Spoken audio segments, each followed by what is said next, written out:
Interpretación del libro de Gálatas, capítulo 2. Versículo 1. Luego, cuando pasaron ya 14 años, regresé otra vez a Jerusalén con Bernabé, llevando también conmigo a Tito. Versículo 2. Pero regresé por un mensaje de Jesús, y para no perder el tiempo, haberlo perdido en vano, les mostré en privado, a los que se tenían por conocedores o eruditos, el evangelio que enseño entre los no judíos. Versículo 3. Pero ni aun Tito, que viajaba conmigo, a pesar de ser griego, fue obligado a circuncidarse el prepucio de su genital. Versículo 4. Y todo esto, a pesar de los infiltrados espías que se hacían pasar por hermanos en la fe, que se unían a nosotros solo para espiar nuestras prácticas de obediencia a los mandamientos de Dios, que nos hacen libres del pecado en Cristo Jesús, Salmo 119:45, para querer regresarnos al libertinaje y desobediencia a la ley de Dios, reduciéndonos así a la esclavitud. Versículo 5. A los cuales espías judaizantes o tradicionalistas, ni por un segundo aceptamos sus creencias o enseñanzas o exigencias, para que el evangelio de la promesa permanezca sin dudas entre ustedes. Versículo 6.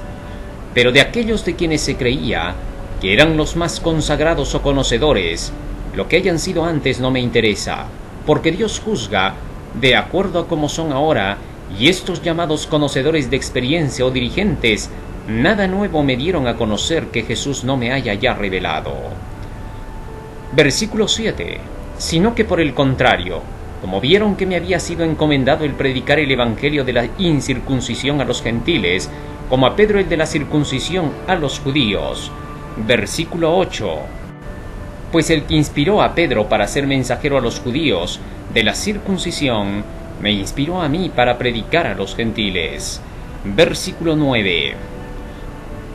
Y reconociendo la palabra que me había sido encargada, Jacobo, Pedro y Juan, que eran considerados como los más fieles, nos apoyaron a mí y a Bernabé, dándonos su mano derecha como muestra de compañerismo, para que nosotros vayamos a los gentiles no circuncidados, y que ellos fueran a los judíos circuncidados a predicar.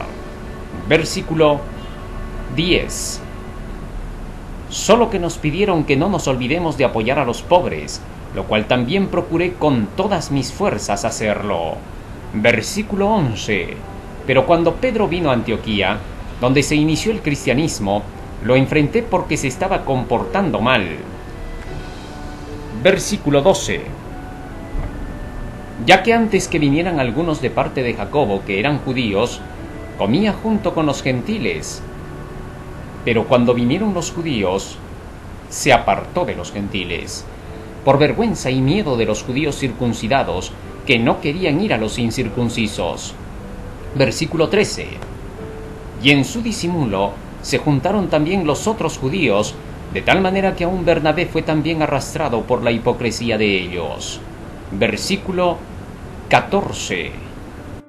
Entonces, cuando vi que no estaban portándose como cristianos, que ya sabían que esto no se hace, porque ellos sabían que la circuncisión ya terminó, y no era necesaria para los gentiles según se anuncia en el Evangelio, le dije a Pedro delante de todos: si tú que eres judío, vives como un gentil, y no como un judío obedeciendo tradiciones, ¿por qué obligas a los gentiles a tener que judaizar?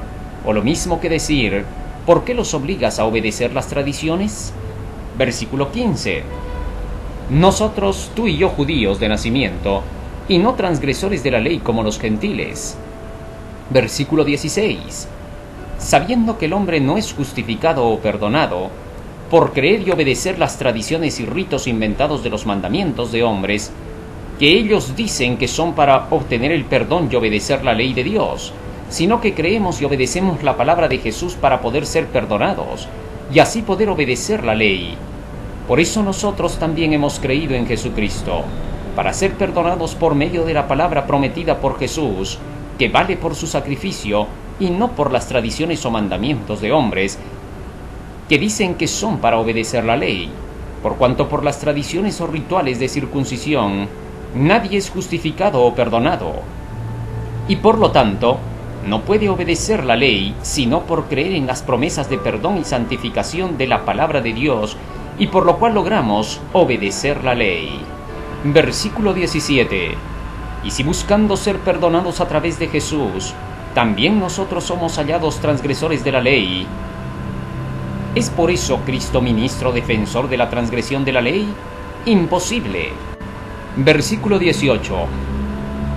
Porque si las tradiciones que ya dejé, las mismas vuelvo a practicar, soy transgresor de la ley otra vez, porque las tradiciones no me libran del pecado, como la palabra de Dios que sí me santifica. Versículo 19. Porque la ley me muestra el pecado y me mata. Y ahora Cristo me da una nueva vida para vivir obedeciéndole. Versículo 20. Con Cristo estoy muerto en la cruz por mis pecados, que me muestra la ley, y ya no vivo yo como le gusta a mi carne y deseos, sino que la palabra de Jesús me guía a mí con sus mandamientos.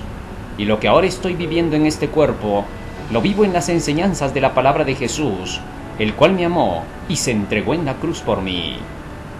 Versículo 21.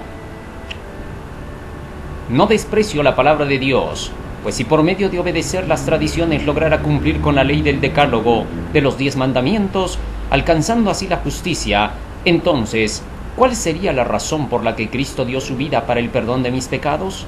Pues Él dio su vida para que pudiera yo obedecer la ley.